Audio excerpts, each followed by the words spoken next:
Hello everyone, the 13 Scale here, also known as Scale, and welcome back to more Monster Prom. Yeah, okay, I did hit record this time. Good. Double checking, triple checking, quadruple checking, let me get money. You spend some time on the library's PCs playing some good old online poker. Gambling seems like a stupid and dangerous decision, but who cares? This time, it paid off, so screw it. You gained 2 money. I thought everything froze. I'm cold, I want to grab my blanket. Hold on. This is why I keep blankets under my desk. I got the AC cranked. And by cranked, I mean at 75. It's not like it's crazy. There we go. Can anyone see me better? I know, it's... Until I get a hand on this lighting thing, we're gonna be playing some fun games here with exposure. Alright. Later you're carrying around your precious dragon heat. Yes! So do I have to go to the library every day? For everything that I wanted? When you're spotted by Miranda and Damien? Wow, dragon heat, I love it! You may not know this about Damien just by looking at him, but it turns out that he too is a hopeless romantic at heart. Aw, cute. Are we reading the same series? I'm in for a good dragon dog. Damn it, Damien. Miri. Nothing so bad, yet so good as billionaire dinosaur made me gay. God bless. Damien, you're being utterly foul. Don't profane the deep emotional connection between Harold McDonghard and Godiva Galantina. Deep emotional connection. Is that why the latest chapter ends with Harold finally boning Godiva and she wakes up to find him gone? Oh god. The cliffhanger must be entirely misleading. People don't simply abuse each other's love and trust that way. Oh god, you poor sweet child. I worry about you, Miri. I really do. I just desperately want to know what happens in the next Dragon Heat. Do you think Harold is capable of being so mean-spirited? Yeah.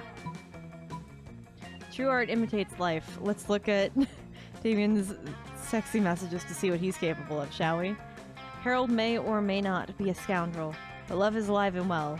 Let me take both of you on the greatest three-way first date to prove it. I'm in. A date in the midst of a high school day? Why, my duty, responsibility, and breeding says no. But my heart says yes. I have a midterm in interdimensional piece 305, so anything's better than that. Oh, huzzah! I love being courted. Let us flee to the absolutely most romantic day that has ever happened to me, ever. Yay! That's a high bar. Luckily, you're a romantic expert, having spent literally all of your high school days planning for prom, which is a single night of the year, instead of paying attention to the studies that might actually benefit you later in life.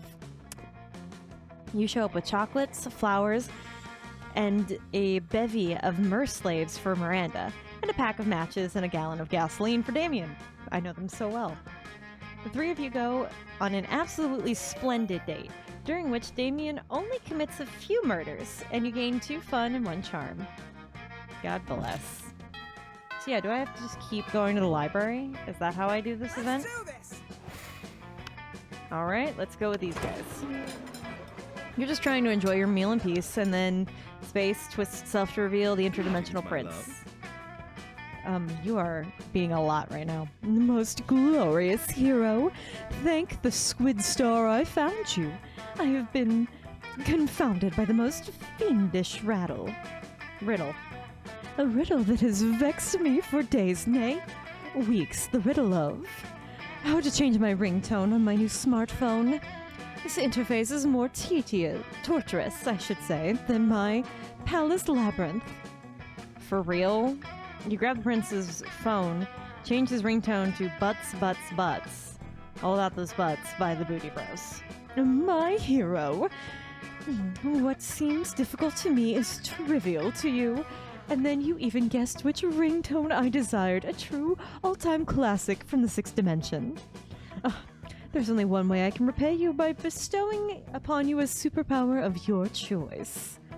I am concerned.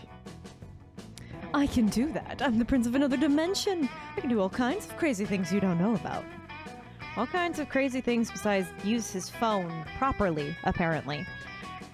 It really only gives you two superpower options. Telepathy or an ass that won't quit. I want to read people's minds. Screw that.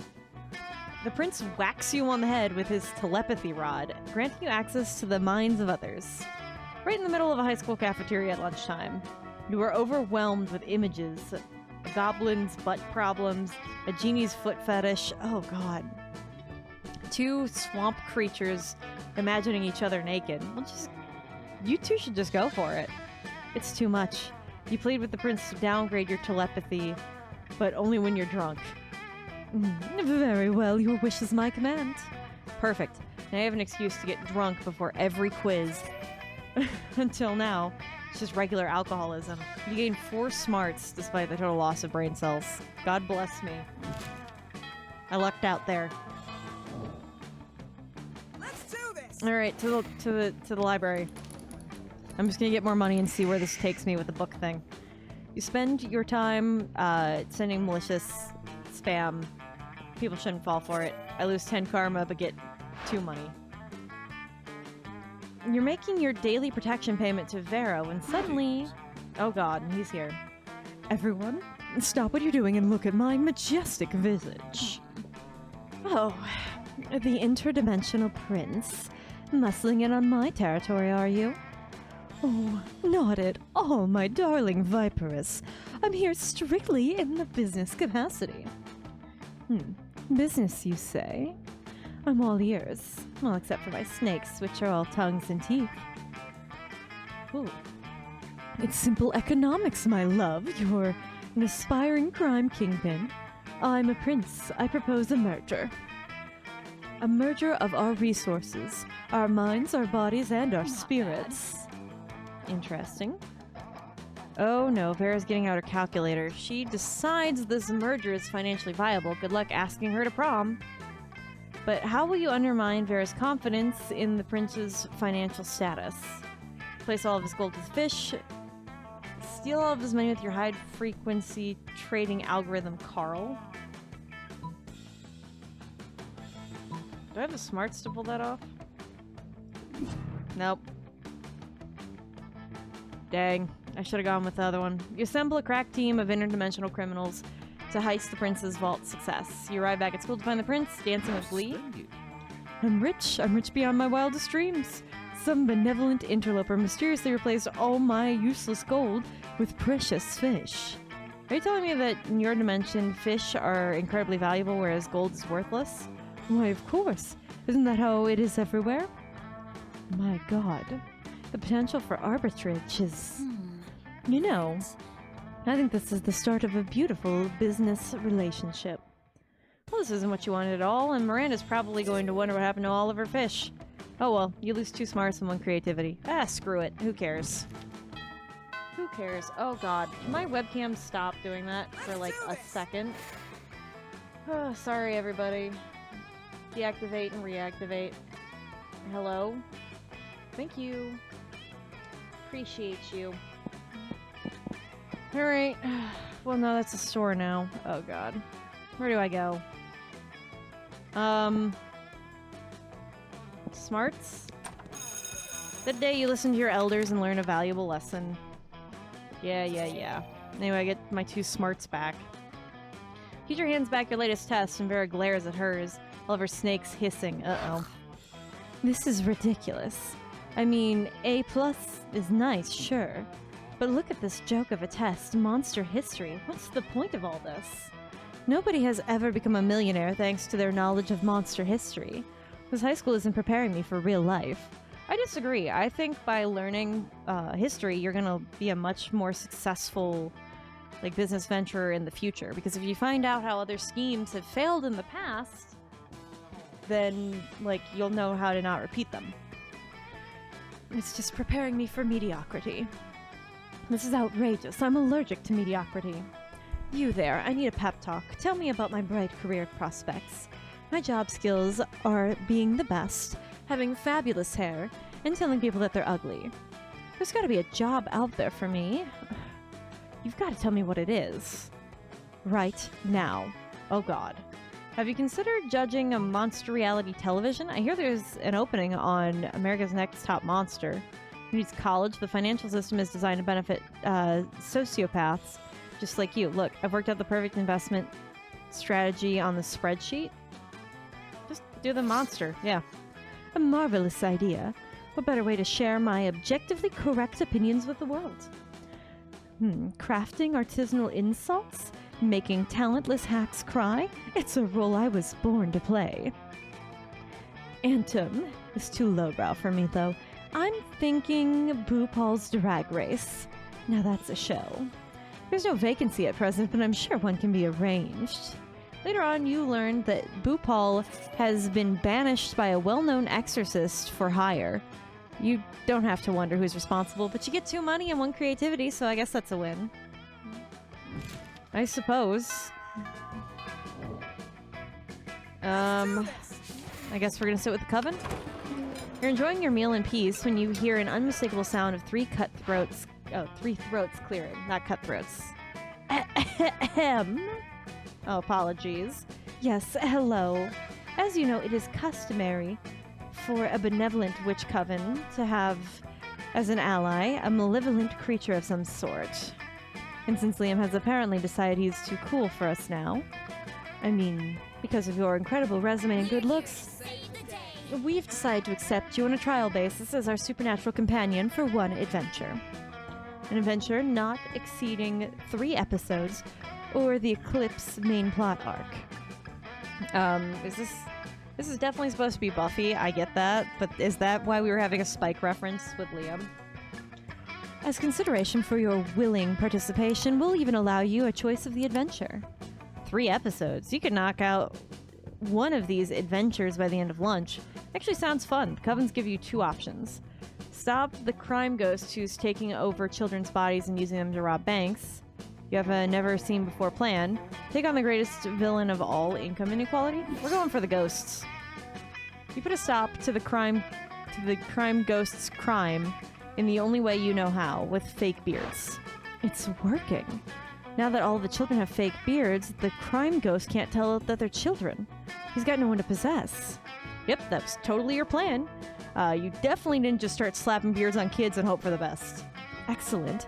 The day is saved once again thanks to the coven and our faithful sidekick, Amara. Thanks. What's that? You want to know about payment? Sorry. But the contract clearly states that this is an unpaid internship. Ugh. Contract does say that. Oh well. At least you gain 4 creativity. Well, that's good. I still need to increase my boldness for your lateral thinking. Alright, so... Can we go back to the library? Let's do this! Yeah, because I can't go to the bathrooms to raise my boldness. So, library. The day you spent some time with my start kicker. You deceive lots of people with sensationalist video of impossible promises. Nice. With a Doom clone. You gain 100,000 money, but almost everything goes to cover the costs, and you keep only $2. That's fine. That night you see a truly rare sight. Vera and Damien are sitting behind a PC speechless. Wait, did we just rig an election in the Midwest? I was trying to change the president's wallpaper to a dick pic. Now we need to cover our tracks like right now. Well, don't just stand there, you innocent bystander. Help us. Yes, of course I'm talking to you. Damien can't help. Breaking stuff is useless right now. Oh, that's fair. I disagree. Smashing the internet seems like our only option. Blame somebody else, like the Vanderbilts. Miranda won't be able to disprove it. Yes, everyone will buy it. They practically ruined their brand already. You know, with the purges. But, Vera, isn't it kind of screwed up to frame our friend for a crime we committed? Are you having second thoughts, Damien? You want hell to be seen backing a political candidate in this election? Heck no. Hell is about strong, independent evil. We've got to drain the swamp and replace it with a lake of fire. Oh god. This still fits. Ugh. Anyway, enough politics. You get 2 boldness and 1 smarts. Well, at least I raised my boldness anyway. I want to know how this book thing turns out. Do I have to go somewhere? To the toilets? That's where I'll get boldness. That day you skip class and hang out in the bathrooms because you respect no authority. I guess some people just want to watch the world burn. By skipping class, you hang out in the bathrooms. You give 0 craps, but gain 2 boldness. Of course, no trip to the bathroom would be complete without running into a group of your classmates doing something stupid. Ugh, Damien, you're the worst. I know, right?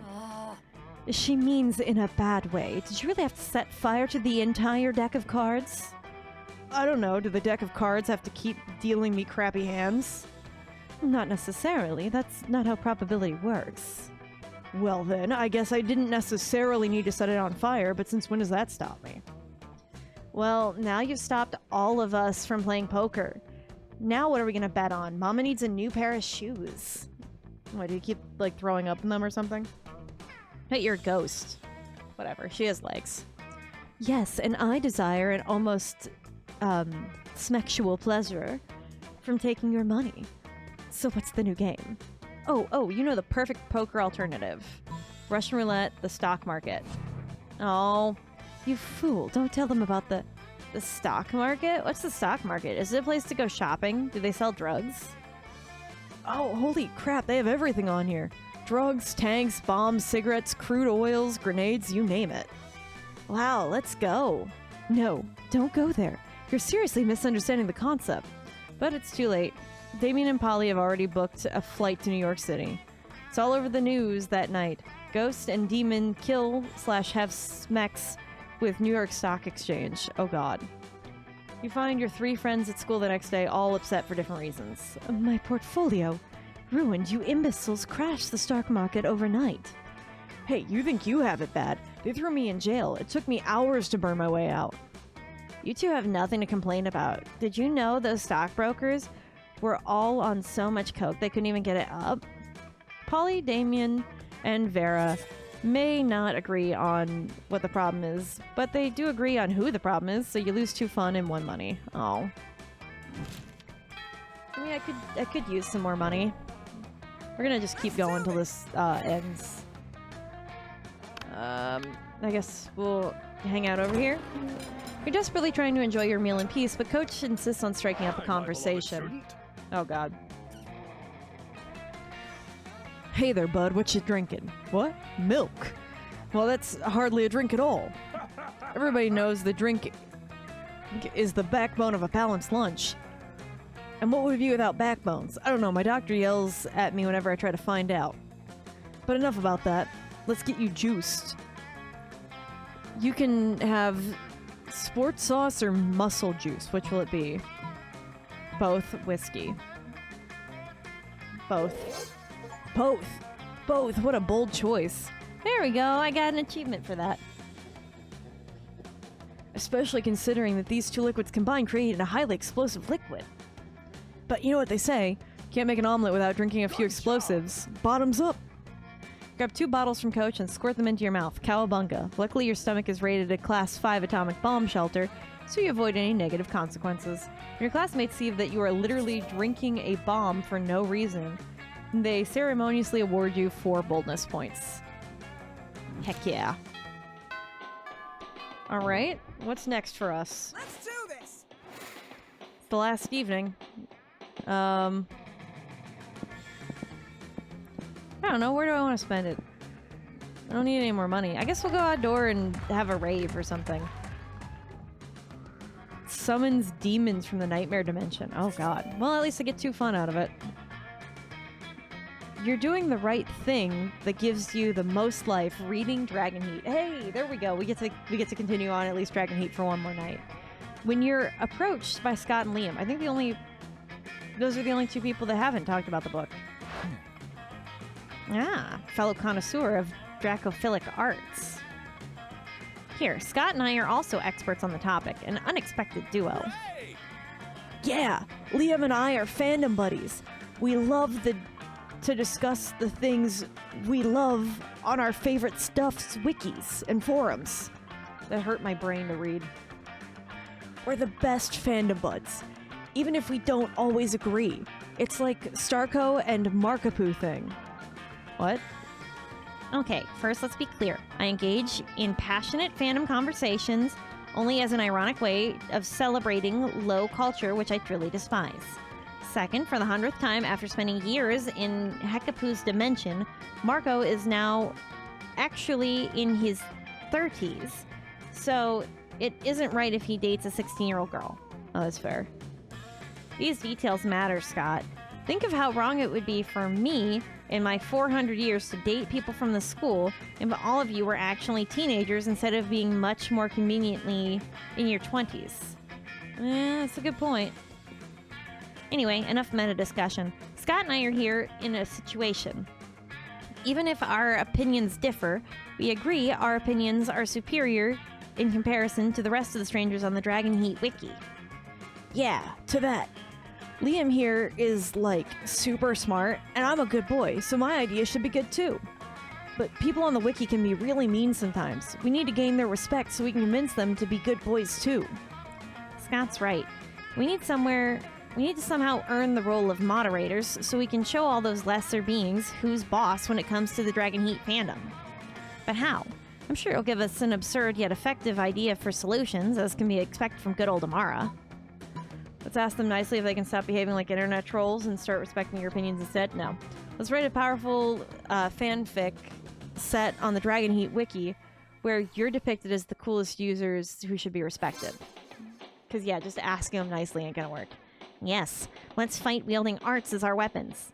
I mean, yeah, that would more than likely work in a fandom-based thing. Yeah, weapons are fun. Liam opens a new document on his laptop. So let's see. We should create a very nuanced piece of fiction.